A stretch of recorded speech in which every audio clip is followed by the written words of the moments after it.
예, 오늘 말씀 나누겠습니다. 오늘 말씀은 아브라함의 11조라는 제목으로 창세기 14장 전체죠. 1절부터 24절 말씀을 가지고 주님의 은혜 나누도록 하겠습니다. 본문 말씀은 17에서 18절까지만 읽도록 하겠습니다. 읽겠습니다. 시작.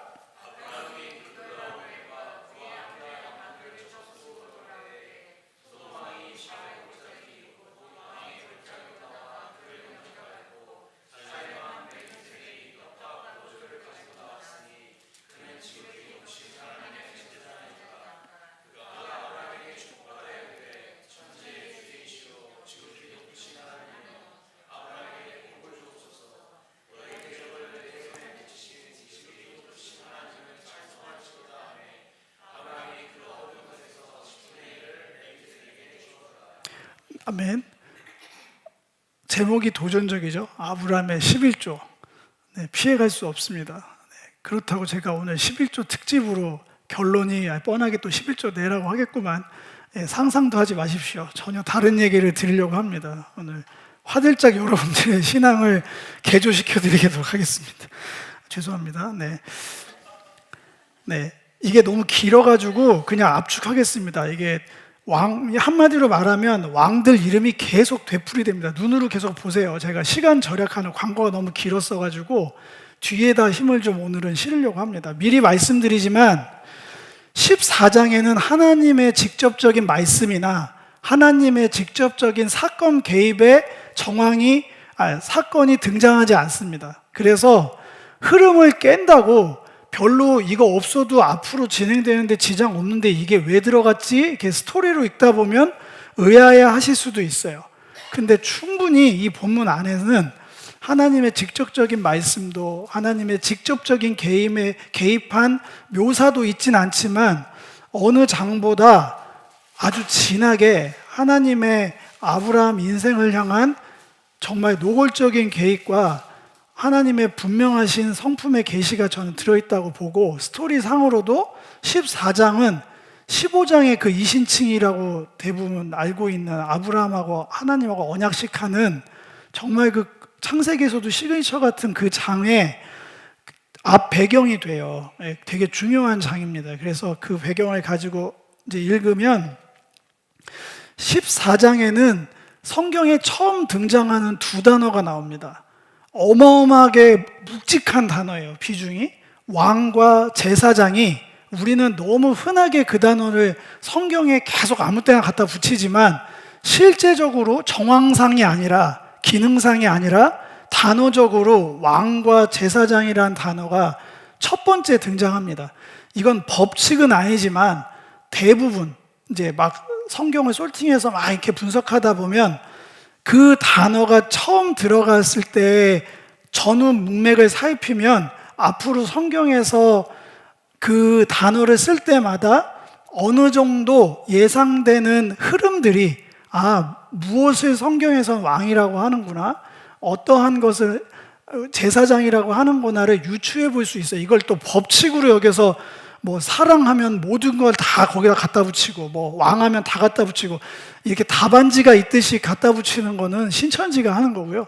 저희는 이제 어떤 성경을 읽어가는 또 하나의 툴로 그 정도 알고 계시라고 말씀을 드리는데, 통계적으로 굉장히 그 가능성들이 높은 방식이기도 합니다. 그래서 이 14장에는 심심하면 세보시면은 28번이나 왕이 나와요. 왕이 나오고 제사장도 한 번이 나옵니다. 이제 왕이자 제사장인 멜기세덱 때문에 제가 이렇게 하는 거고요. 당연히 그러면 결론이 뭐겠어요? 이 세상 왕들의 패권 전쟁으로는 진짜 왕들이 아님이 드러날 뿐이고, 천지의 주제이시고 이 모든 것들을 이루시는 분은 진짜 오늘 예배 인도자가 선포했듯이 천지의 주제시요 높으신 하나님이 이 땅의 진정한 왕이고 그 주권에 엎드리라는 얘기입니다. 그 맥락으로 여기가 써져 있는 거예요. 기록 목적을 분명히 아셨으면 좋겠습니다. 그리고 제사장은 하나님의 에이전시 같이, 하나님의 대리인처럼 하나님하고 똑같은 일을 하는 사람이구나, 멜기세덱 통해서 이제 볼 수 있어요. 누가 진짜 왕인가, 좀 거대 담론으로 가면 그 주제까지 들어갈 수 있는 본문입니다. 시작 본문이라고 할 수 있습니다. 정말 왕들의 전성시대입니다. 듣도 보지도 못한 저 메소포타미아 지역, 아브라함이 살았던 여기 배경이 되는 신할이 또 나오거든요. 그러니까 한번 성경에서 원역사에 나온 것들은 끝까지 갑니다. 제가 얘기했잖아요. 계시록 시대에 바벨론은 있지도 않았어요. 이미 멸망한 지 몇백 년 된 나라인데 무너졌도다 큰 성 바벨론이요 하면서 있지도 않은 바벨론 성이 무너졌다고 얘기하잖아요. 왜냐하면 그 이미지는 뭐 로마를 바벨론이라 했다 뭐 그럴 수 있죠. 근데 쭉 타고 가면 원역사에 바벨탑 사건에 있던 도시를 향한 그 열망과 열정이 다 들어가 있는 거예요. 그거를 한 번도 바뀌지 없이 끝까지 가서 완성을 시켜요. 성경은. 또 나온 겁니다. 신할 땅. 그 니무롯의 땅이었고 10장 11장은 넘어가겠습니다. 바벨탑을 지었던 도시와 탑을 건설하자 하면서 흩어짐을 면하자 하면서 하나님과 정면 대치했던 그 땅 동네 사람들이 또 등장합니다. 잠깐 배경을 얘기하면 그 동네는 절대 군주가 없었어요. 이집트는 파라오가 몇천 년을 다스려서 거기는 반대적으로 굉장히 안정감이 있습니다. 그냥 그 사람이 말하면 법이라 법전도 별로 없어요. 근데 우리가 알고 있는 뭐 함무라비 땡땡땡 무슨 법전 나오고 하는 건 다 고대근동 그쪽이에요.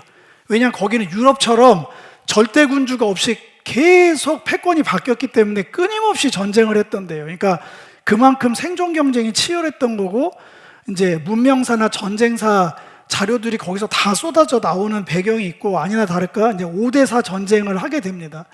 여기 키워드들을 보면 전쟁의 내용을 대략 짐작할 수 있어요. 이건 소금 전쟁이었을 가능성이 큽니다. 샐러리가 연봉이 솔트에서 나온 거는 알고 계시잖아요.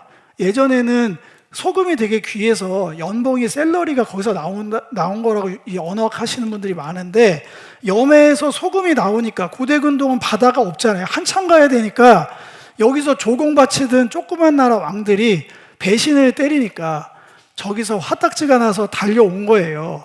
정규군 다 데리고 왔을 리는 만무합니다. 창피하거든요. 조공 다시 바치라고 겁박하려고 왔기 때문에 아마 뭐 기동대나 제 생각에는 친위부대 5개 왕 모여서 야, 그 간단하게 끝내고 오자 아마 그랬을 것 같아요. 왜냐면 전투력이 게임이 안 되잖아요. 고대근동 패권국 동네에 있던 데랑 듣보잡 조그만 동네 이게 원래 게임 만약에 저기서 정규부대 다 데리고 왔으면 그 동네는 문명이 없어졌겠죠. 그 염해 근처에는. 그래서 그 정도로 이제 보시면 되고 전쟁터가 된 소돔과 고모라가 이제 배경입니다. 기도하셨던 것처럼 잘못된 선택이 불러온 참상이죠. 지난주 본문입니다. 롯은 거기가 그렇게 될 줄 전혀 몰랐어요. 그 사람이 봤을 때 국제 감각 있는 투자 전문가로 봤을 때 터를 옮겨서 여기다 투자를 하면 집을 여기다 사놓으면 대박 터지겠다 해서 간 거예요. 예, 근데 모든 것을 한순간에 빼앗겼죠. 그게 도시의 지옥이 된 에덴이죠. 지난번에 에덴처럼 13장에 묘사가 돼 있으니까 자기 눈에 번영과 행복을 가져다 줄 것 같은 곳이었기 때문에 옮겼지만 거기가 그런 모습이 소돔 고모라뿐만 아니라 모든 도시의 숙명이에요. 조금만 역사 공부해 보세요. 패권국의 국제도시의 중심 도시가 흔적이 남아있는 게 거의 없습니다. 거의 없어요. 뭐 로마 몇 개 빼고는 다 쑥대박돼서 거기다 다른 문명이 또 짓고 해서 발굴하는 사람만 신났죠. 거기 땅 한번 파면은 시대별로 누가 여기를 패권을 먹었나가 다 나오니까 그 아주 자명하게 도시의 숙명이 보여지는 순간이에요. 제일 발전하고 제일 확실한 국제도시 탑티어 도시는 반드시 다음 패권국이 패망시킵니다. 돌 하나에 돌도 남기지 않고 짓밟아놔요. 일벌백계해서 자기를 과시해야 되기 때문에 힘자랑하고 당연히 그 도시가 발전했다는 거기가 터가 좋다는 얘기잖아요. 누가 봐도 그렇게 하는 거예요. 전쟁은 죽지만 않으면 인류가 고안에는 가장 수지 맞는 장사예요. 뭘 어떻게 하든 뭘 하든 상관없어요. 전쟁에서 자기가 살아만 남으면 다 갖는 거거든요. 그러니까 그 끊임없는 유혹을 떨쳐내지 못하는 거예요. 지금도 안보지형 보시면 보이잖아요. 그 나라가 뭘 했고 뭘 이렇게 했고 관심 없어요. 자기네 이권이 되면 그냥 쳐들어갑니다. 여기에 조카를 빼앗긴 아브람 얘기까지 배경으로 나오는 거예요. 조카를 빼앗긴 아브라함. 이거 기시감이 있는 패턴입니다.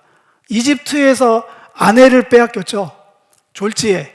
예, 뭐 팔아먹은 거나 빼앗긴 거나 거의 이걸 차이를 둘 수는 없지만 정황상 가장 소중한 존재. 왜냐하면 왜 가장 소중하다고 하면 우리가 이름을 아는 아브라함 여정에 참여했던 이름을 알고 있는 11장부터 등장하는 사람이 딱 2명이거든요. 그 아내라고 표현된, 아내는 이름은 안 나왔지만 아내랑 롯은 이름까지 등장해서 계속 지금 내 형제의 아들이라는 수식어로, 조카라는 수식어로 계속해서 중요성을 얘기해주고 있어요. 뭐 큰 그림으로 미리 말하지만 믿음 안에 있으나 하나님을 보지 못하는 대표주자입니다. 시각이 바뀌지 않고, 그래서 선택이 기준이 변하지 않아서 결국에는 패망으로 갈 수밖에 없는 너무나 안타까운 사람 중에 한 명을 계속해서 묘사하고 있는데, 조카를 빼앗긴 아브라함, 정세가 똑같다는 거예요. 그런 걸 통해서 앞에 12장의 말미에 애굽에서 겪었던 일과 조건과 상황은 다르지만 거기에 담겨 있는 하나님 뜻은 대동소이할 수 있겠다, 유추해 볼 수 있습니다. 이 아브라함의 전쟁 참여, 국제전 참여를 우리는 어떻게 바라봐야 될까요? 이것이 믿음의 여정과 상관이 없다면 성경에서 빼버려야 됩니다.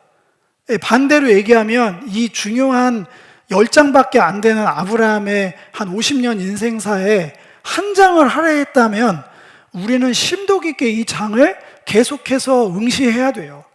이건 그렇게 안 보여도 아브라함의 믿음의 여정에 굉장히 중요한 또 한 번의 분수령이구나. 이 국제정세마저도 믿음의 여정과 연관이 있구나 아셔야 됩니다. 여기서 오늘 설교의 포인트 하나 제시하겠습니다.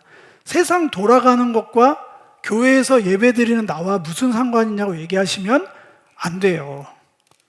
하나도 빠짐없이 여러분들의 믿음의 여정에 관계가 있는 얘기들입니다. 앞으로 국제뉴스, 세상 돌아가는 거에 예수 믿을 때마다 차단을 하지 마시고 신앙이 깊어질수록 열으세요.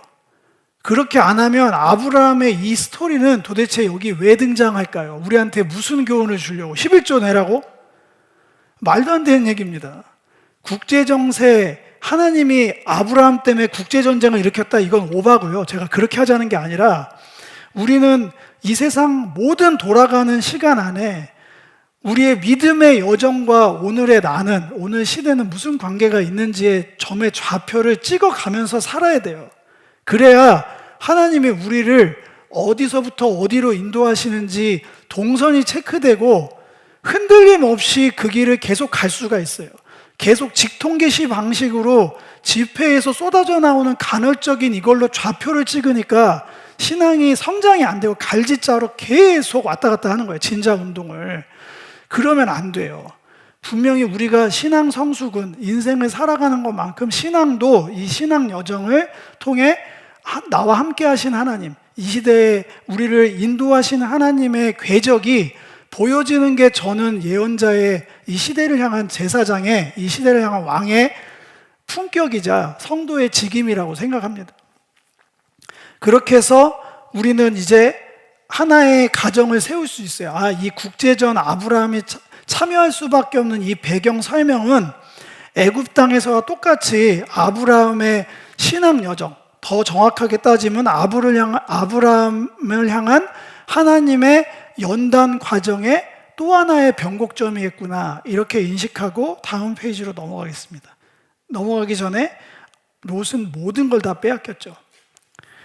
우리도 마찬가지예요. 원래 다 우리 거였거든요.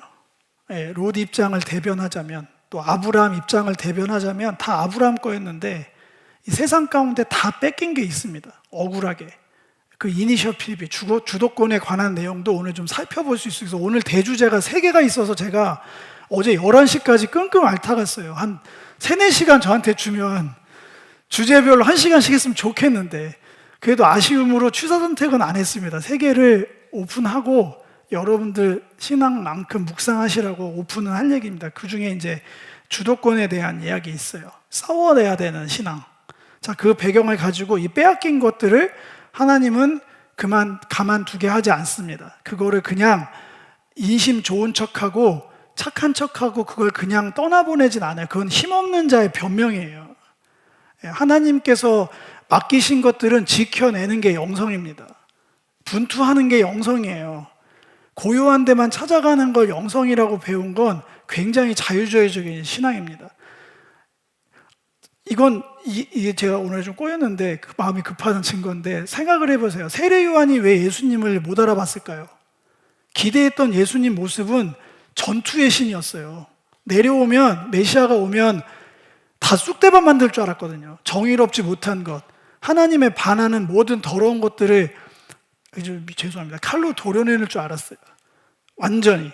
근데 예수님이 감옥까지 가면서 헌신했는데 물어봤더니 너무 화들짝 놀란 대답을 하는 거예요. 나는 그렇게 싸우지 않는다. 네가 기대하는 신이 아니야, 나는. 우리가 그런 거 많아요. 하나님을 규정해 놓고 맨날 아름다운 거, 편안한 거, 조용한 거. 성경을 자세히 보세요. 어느 장에 그런 하나님이 있던가요?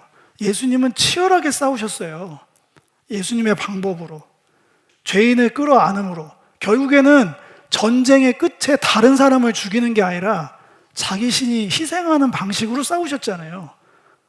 그러니까 세례 요한이 그걸 보고 자기 신앙의 그 위대한 신앙가가 여자가 낳은 자 중에 그보다 큰 자가 없다고 지칭할 정도로 인정받았던 신앙인이 모든 게 다 부서지는 순간이었을 거예요. 하나님 그러신 분이라니까요. 그런 거예요.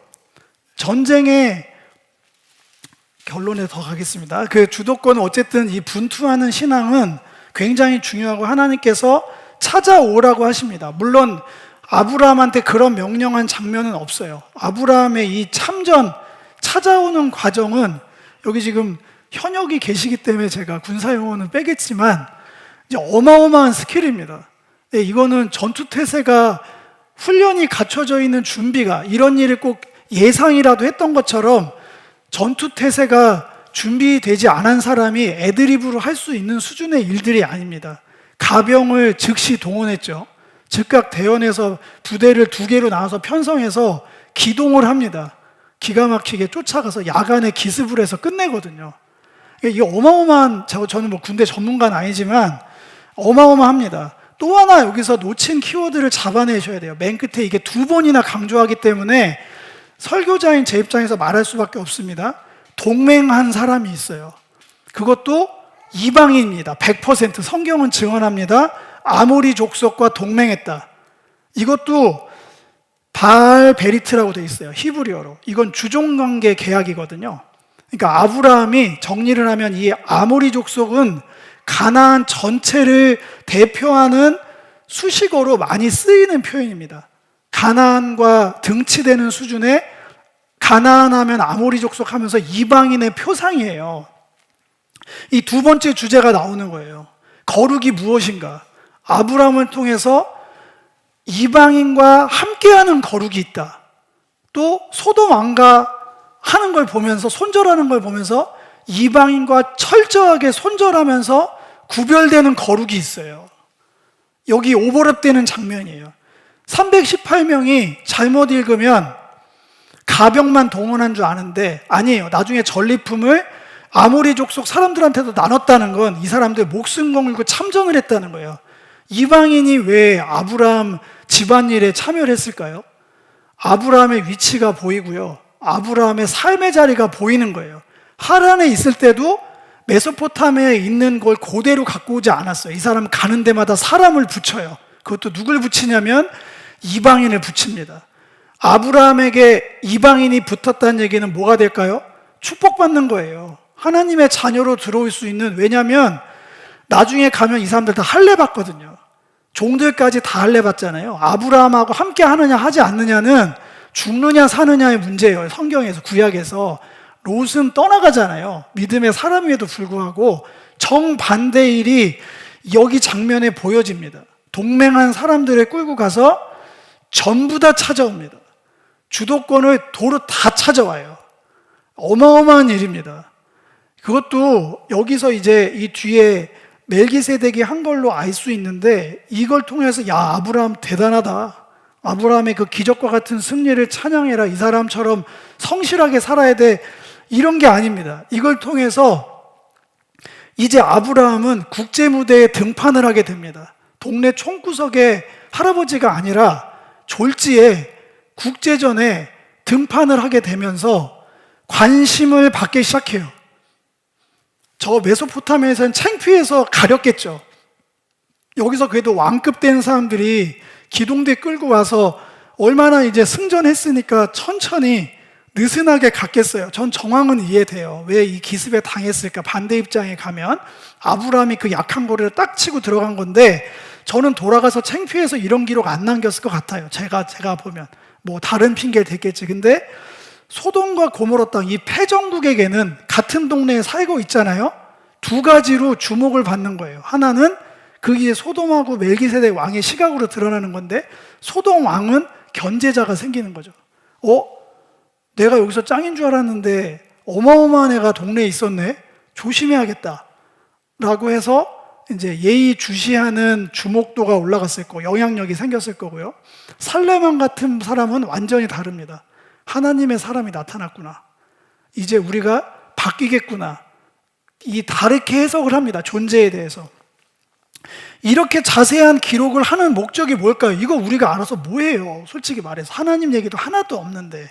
그러니까 계속 고민해야 된다는 거. 이걸 도대체 왜 이렇게 자세하게 했을까? 이 아브라함의 신앙 여정이 모든 성도들의 신앙 여정이기 때문에 그래요. 저랑 상관없으면 설교할 이유도 없겠죠. 이건 우리의 이야기이기 때문입니다.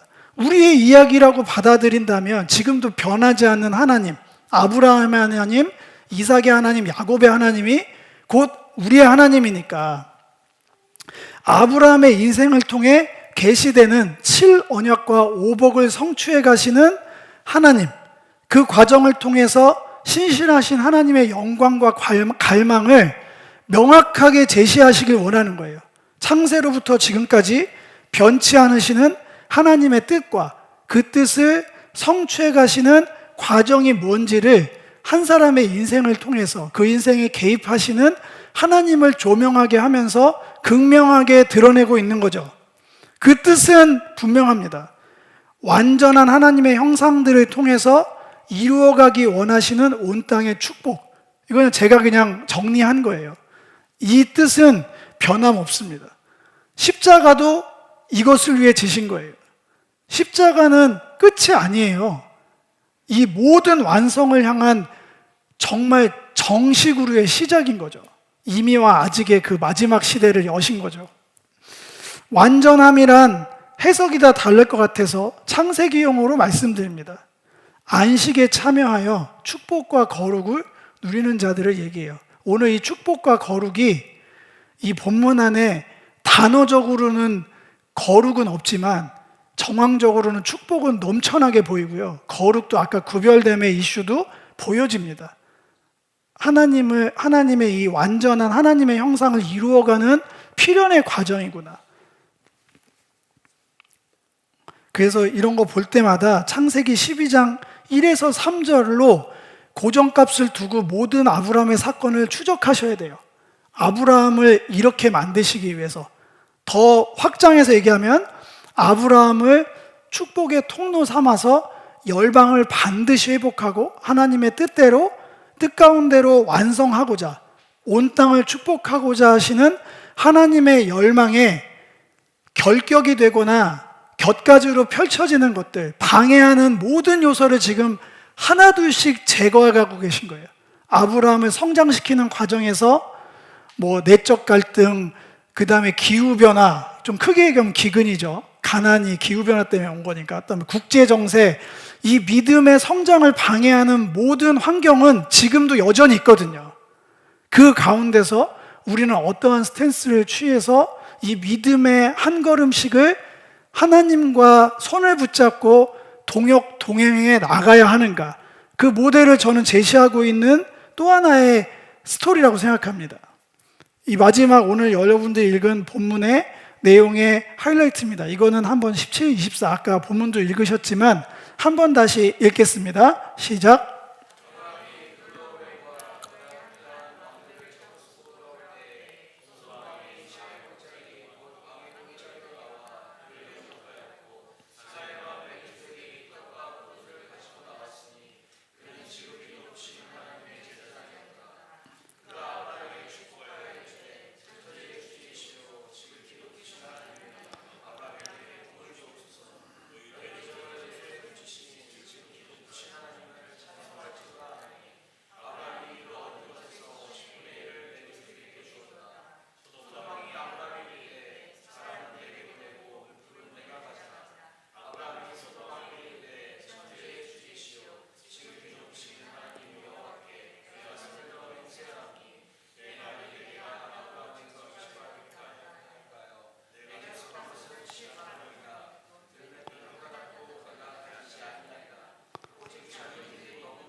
네, 아까 잠깐 소개했듯이 두 왕이 등장하고요.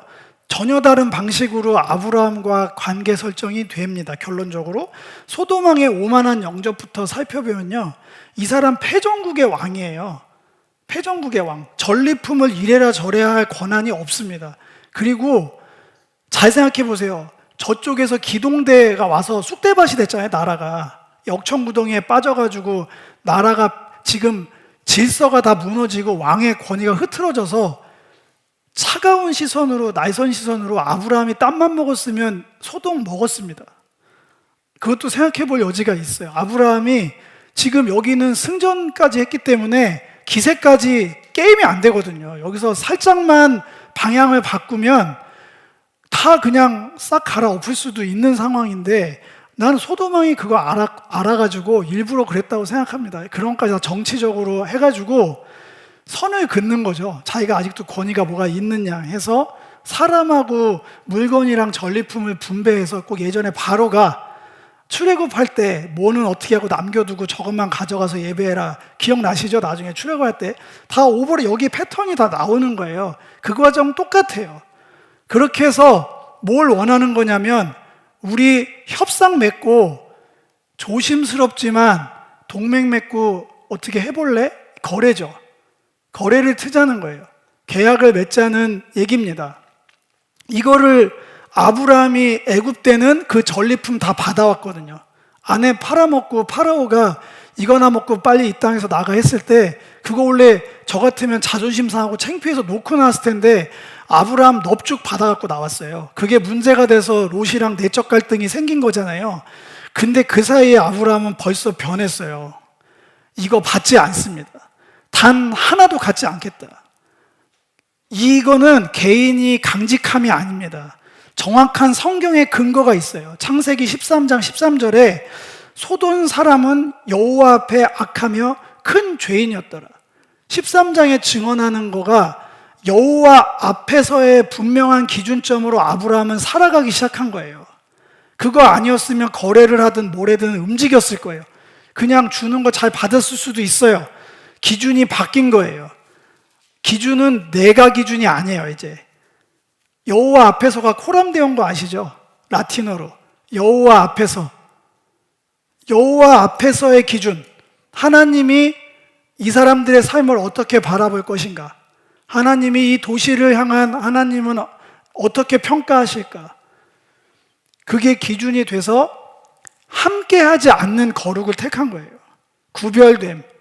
심하게 얘기합니다. 여기서 아브라함이 손을 들고 사람들 다 보란 듯이 하나님 앞에서 맹세를 해요. 여기서 맹세하다라는 단어는 없어요, 히브리어. 근데 여기서 손을 들다가 맹세할 때, 히피령으로 쓰이면 강조할 때는 맹세의 효과가 있다고 돼 있어서 이렇게 번역을 한 것 같아요. 그래서 사람들한테 일부러 퍼포먼스를 한 거예요. 그냥 속으로 생각해도 되는데 지금은 자기가 자신 있으니까 정확하게 손절한 거예요. 난 이 사람하고 아무 관계 없다. 나랑 엮지 마라.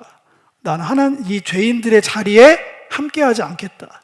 시편이 생각나셔야 됩니다. 오만하고 이 악인들의 패망의 길에 함께하지 않겠다 하고 공식 선언을 한 겁니다. 인정의 첫 번째예요. 하나님 앞에서 하나님의 주권을 인정하는 첫 번째 방법, 이방인의 삶을 쫓지 않는, 패망의 길과 함께하지 않는다는 선언을 함으로써 거룩을 실천합니다. 이걸 어디다 연결해야 되냐고요? 개인의 성품 얘기하는 게 아니에요. 축복의 통로로 준비되려면 구별되셔야 돼요. 우리가 죄짓고 이방인과 동화되어 있으면 우리를 하나님이 축복의 통로로 쓰실 수 있을까요? 이게 말도 안 되는 얘기입니다. 하나님 영광 가리잖아요. 그런 사람을 어떻게 하나님이 쓰시나요? 갈라져야 돼요. 네, 그게 첫 번째고요. 이방인과 구별됨, 그리고 물질에 예속되지 않는 자유를 택할 능력을 이제 점점 갖춰갑니다. 빌립보서 말씀, 비난대 처하든 부한대 처하든 모든 것을 할 수 있는 일체의 비결을 배웠다. 그게 완성된 신앙인의 고백 아닙니까? 네, 우리도 마찬가지예요. 비나면 좌절해서 하나님 살아계십니까? 막 하고, 부하면은 갑질해서 머리에 힘주고 다니고 하나님한테 엎드리지도 않고, 그게 우리의 실존인데 그건 상관없는 거예요. 청지기들은 배합할 것도 없는 거예요. 많이 가지면 책임이 많이 부여된 거기 때문에 죽도록 더 충성해야죠.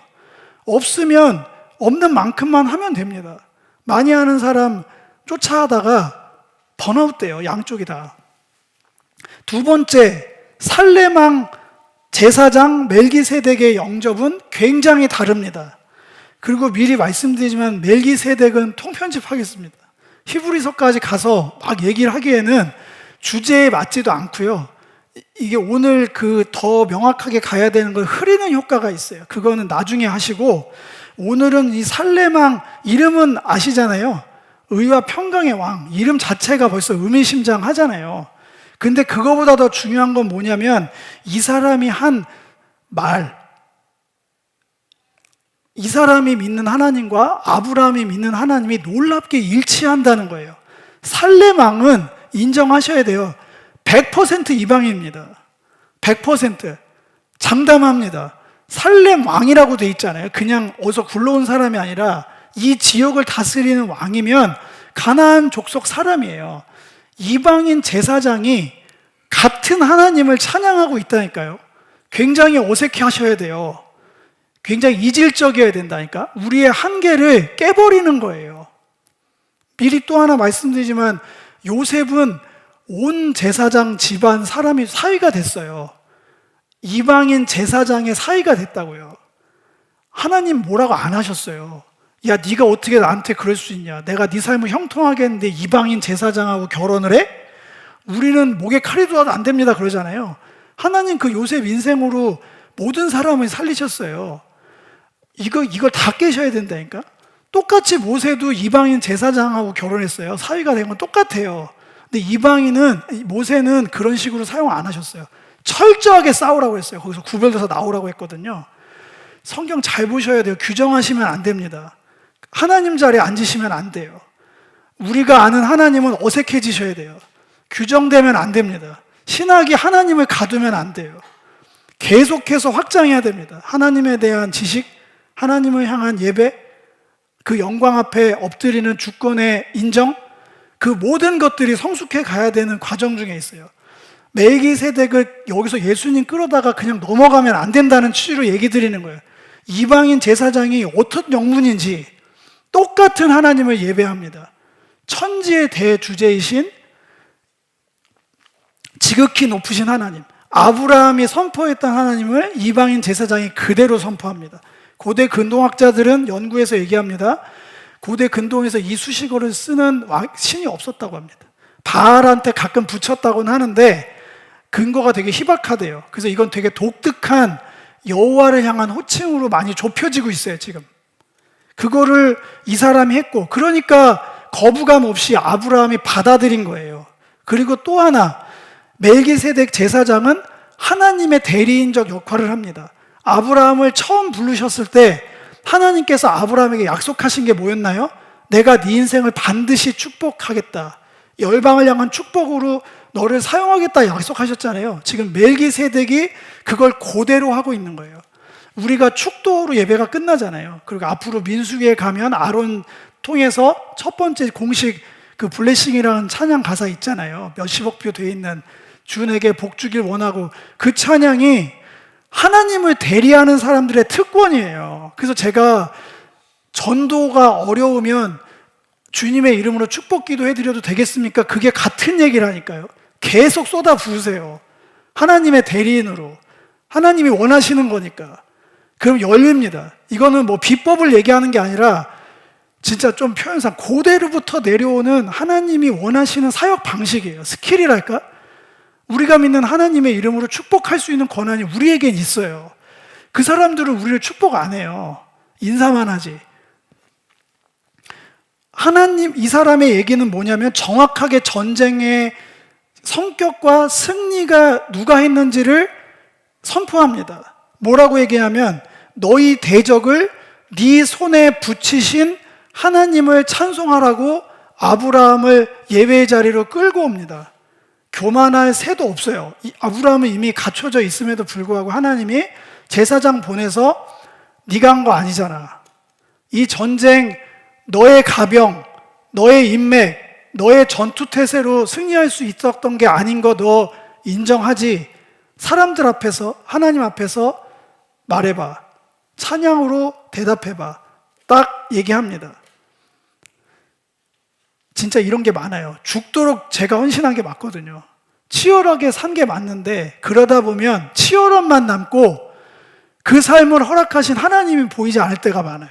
하루를 마감하고 머리가 핑핑 돌아갈 때 나와 함께 하신 이 치열한 삶을 살아계신 하나님이 생각이 나지 않으면, 이건 제 경험담이니까 오해하지 마세요. 여러분들 그 삶은 하나님하고 사신 삶은 아닐 거예요. 그냥 치열하게 산 자연인의 삶일 겁니다. 이건 영성이에요. 저도 그런 날이 비일비재하니까 말씀드리는 거예요. 자다가도 이불킥합니다. 억울해서. 내 치열한 삶이 하나님하고 상관이 없었다고? 물론 우주적인 하나님이 다 기억하시죠. 그걸 막 지워버리고 야, 너 나 생각 안 했으니까 나 삐질 거야, 그런 분이 아니에요. 그렇게 얘기하는 게 아니지만 제가 제 갈망이 거기에 닿지 못했다는 게 안타까워서 그래요. 분주함만 있었다는 건 정말 창피한 일이거든요. 제 삶에서 지금 아쉽다는 게 맞을 것 같아요. 정말 아깝다. 그 시간이 아깝다. 더 하나님과 온전하게 함께하고 싶다. 그러면서 우리는 정황상 우리는 직접적인 개입이 없었다고 얘기하지만 멜기세덱의 입술로 하나님이 이 전쟁에 깊숙이 개입하심이 정황 증거로 드러납니다. 아브라함이 한마디도 거기다 대꾸하지 않아요. 그 증거로 얘기한 게 뭐냐면, 축복을 전적으로 수용한다는 건 이방인 제사장의 예배 선포에 꺼리낌 없이 같은 하나님의 선포임을 이질감 없이 동의하기 때문에 하나님의 축복을 받기 원하는 마음으로 이 전쟁이 주님께서 주도하시고 싸우신 절대적인 하나님의 왕권이 드러나신 전쟁입니다를 뭘로 표현하느냐? 자발적인 10의 1조로 표현합니다.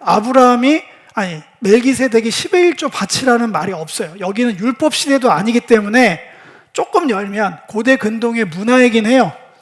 어떤 권위를 인정하는 방식으로 10분의 1을 바치는 걸, 11조 전적인 인정의 방식으로 다른 여러 가지 방식이 있는데 전리품의 10분의 1을 나눕니다.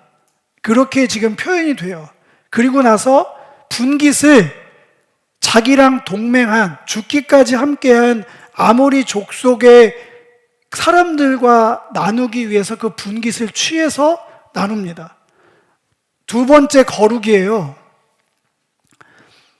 이방인과 함께하는 거룩을 실천하는 장면입니다. 거룩은 어려워요. 이쯤 하고 결론으로 가야 될 것 같아요. 이미 시간이 넘어갔어요. 제가 이럴 줄 알았습니다. 14장을 통해서 우리는 싸우게 하시는 하나님을 만났습니다. 싸워서 승리하게, 이기게 하시는 하나님, 그래서 빼앗겼던 모든 주권들을 우리에게 허락하신, 축복으로 우리에게 허락하신, 그게 관계든 물질이든 기회든 그냥 놔버린 거를 다 되찾게 하십니다. 그게 하나님 뜻이니까 그 뒤로 그것을 가지고 거기에 묶이지 않게 전리품을 위해서 사는 삶이 아니라 하나님의 영광을 위한 삶으로 진정한 자유를 찾게 하시고, 결과적으로 그렇게 갖추어가게 해서 열방의 축복의 통로로 사용하길 원하십니다. 열방을 향한 축복의 통로, 하나님의 갈망이죠. 창조의 회복과 완성이 거기 닿아있기 때문에 아브라함의 모든 인생 여정, 신앙 여정은 그 통로를 만들고자 하는 열방이에요. 결론으로 가겠습니다. 하나님 앞에서 우리는 살아가고 있습니다. 우리로 구별하게 하시는 하나님, 그래서 우리는 명확한 하나님의 기준이 절대적으로 필요합니다. 귀에 걸고 코에 걸고 서면 안 됩니다. 하나님이 뭘 원하고 뭘 원하지 않는지를 분명히 아셔야 그걸로 악인의 길, 패망의 길에 함께하지 않는 거룩을 실천할 수 있습니다.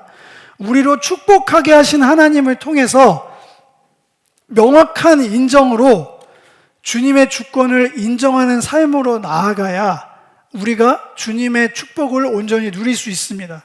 하나님의 갈망을 채워갈 수 있어요. 자, 적용으로 마무리 시간 하겠습니다. 분투하는 신앙, 우리는 원치 않아요. 평안을 원합니다. 고요한 신앙, 참선하듯이 아무 일도 발생하지 않는 편안함.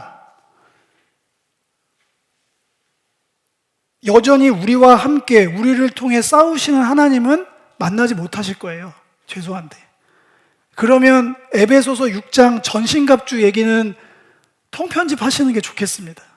제가 아는 에베소서가 교회론이라고 많이 들으셨죠? 교회론의 결론은 여러분들의 또 평안 하나 깨드리겠습니다.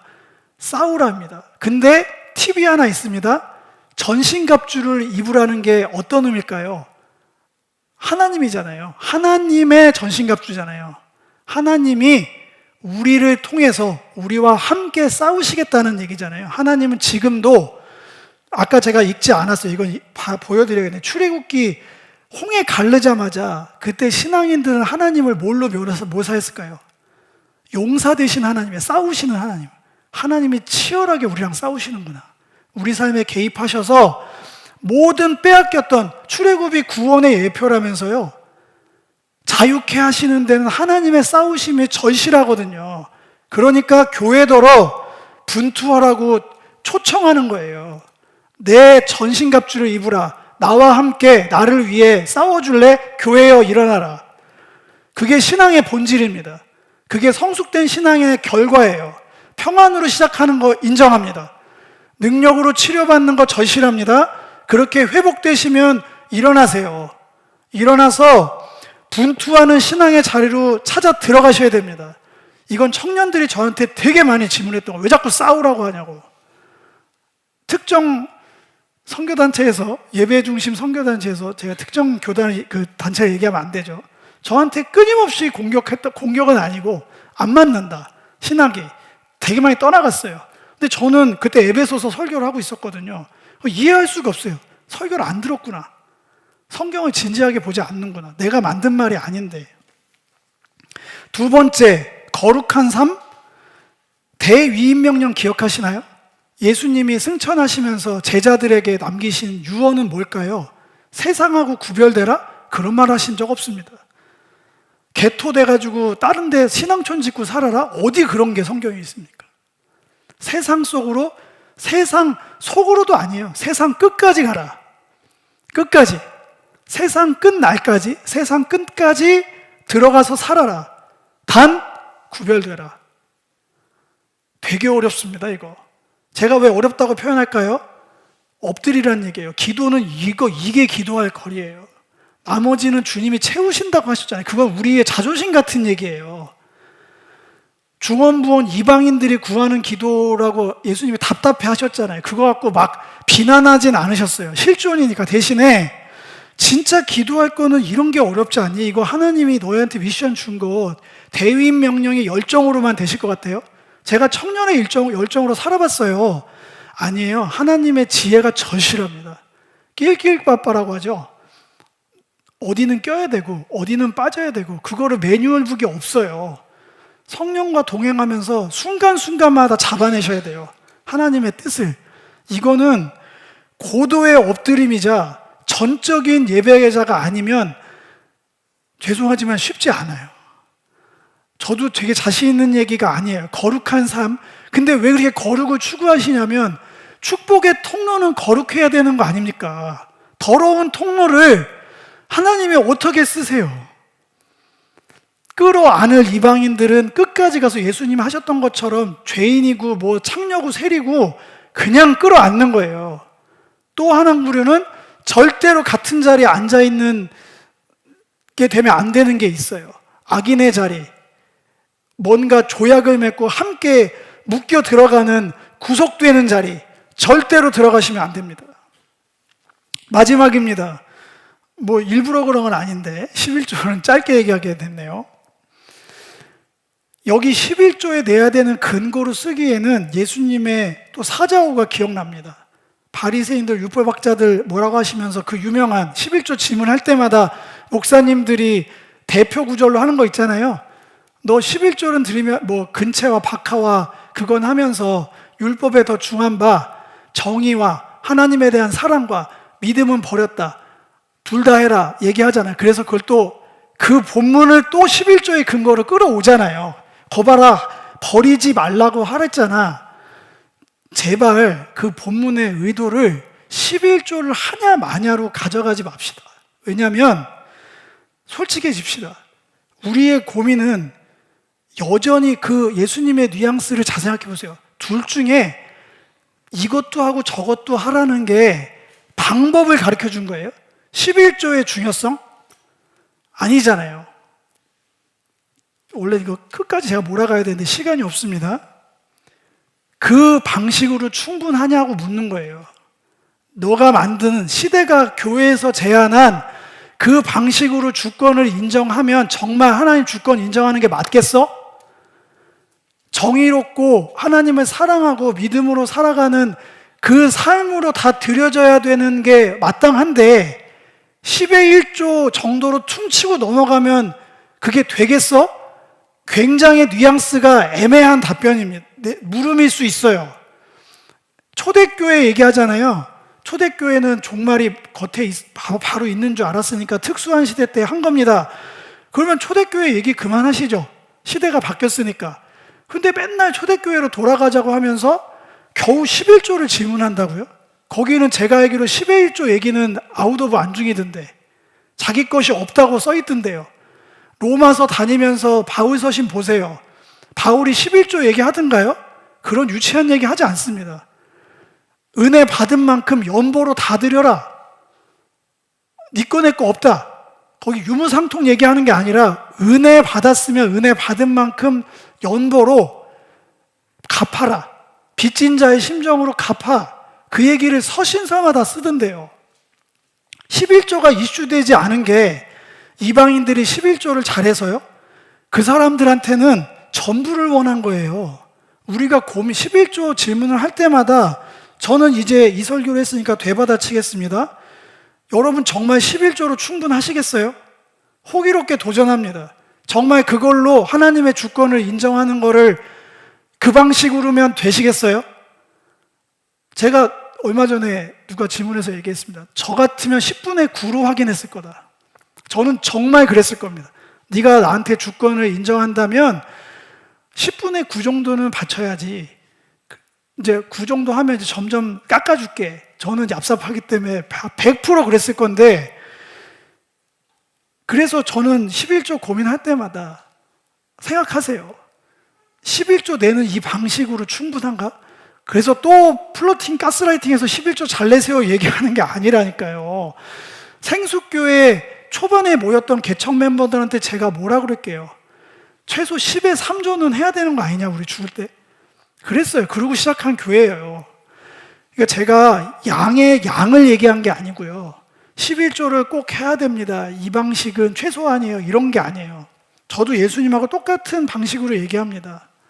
율법의 더 중한 바로 주님의 주권을 인정하시라고요. 11조가 부담스러우면 제가 건바이건으로 연보로 선포할까요? 그러면 편하시겠어요, 마음이? 아니, 우리 교회 문화로 만들어갈 수 있어요. 성경적 근거니까 11조는 성경적 근거가 희박합니다. 인정하겠습니다. 그러면 성경적 근거가 있는 케바케로 도시락 나눔하게 1,000만 원씩 헌금하세요는 괜찮을까요? 청년 밥상 모임 함께 하게 헌금합시다 하면 그건 받아들이기 편하세요? 그게 더 많을 텐데. 제가 콜링할 수 있는 지금 사업하고 싶은 궁율, 하나님의 정의와 공의를 드러낼 수 있는 마을을 향한 사랑의 표현 방식이 너무 많거든요.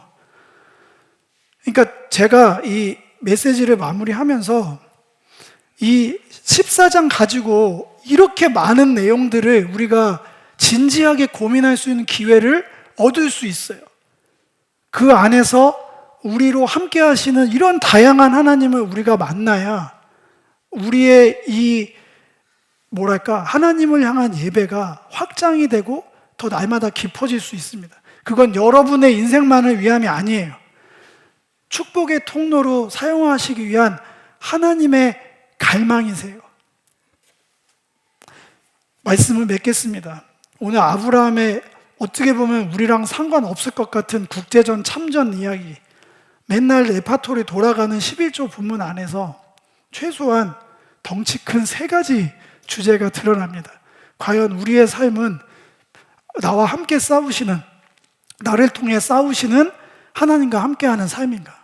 나의 삶에 분명한 기준이 있어 그 기준을 가지고 악인의 길에 서지 않고 정말 주님의 길로 걷고 있는 게 맞는가? 나의 11조로는 충분한가? 주님의 주권을 인정하는 방식으로 그걸로 충분한가? 예수님이 얘기하셨던 정의와 사랑과 믿음으로 드려야 될 11조는 무엇인가? 내 삶에서 고민하는 한 주간, 그렇게 해서 주님과 씨름하고 주님의 주권을 삶 가운데 인정하는 한 주간 되시기를 주님으로 축복을 드리겠습니다.